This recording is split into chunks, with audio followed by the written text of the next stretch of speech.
ស្ដីទាំងអស់គ្នាមិនថាទៅមើលសិនដល់មកទៀតទៅគេ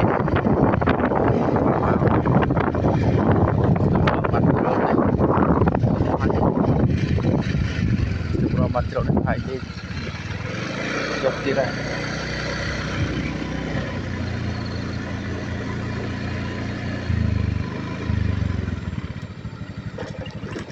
អីគេប្រៃ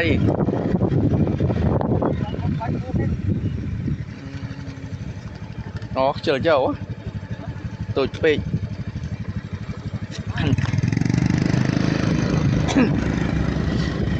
លោតឡើង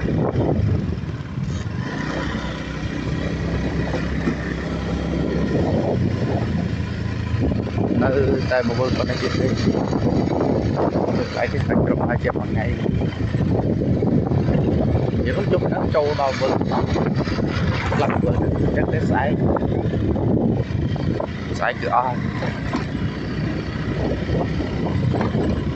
ឆ្លាស់អស់ហើយកន្លែងនេះអាចបាទហើយដល់ប៉ុណ្ណឹងទេមើលនឹងតិចតួចប៉ុណ្ណឹងឯងការបែកមកខ្ញុំហើយជា2ថ្ងៃទៀតទាំងអស់ហើយតែដល់2ថ្ងៃតែស្អែកហ្នឹងឯងថ្ងៃយើងជ្រុំមិនវិញអាអស់ស្មើចូលទៅឲ្យបានខាងស្ទេតែស្គីស្តាតខាងស្រុកស្រែឯងទឹកទៅស្តាតចាំបើសិនអំសិនមកដល់រៀងទៅលោកទឹកចាំទៅនេះបើតែថ្ងៃទៅបានអីខាងស្រូវទៅពុំមេឃចឹងហូតជិះទៅផ្លូវខាងតិចណែផ្លូវ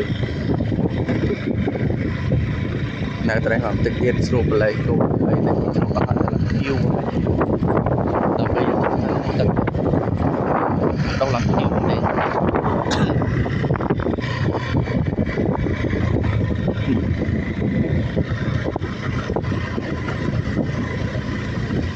แล้วมารอจุดเราเก็บไว้นี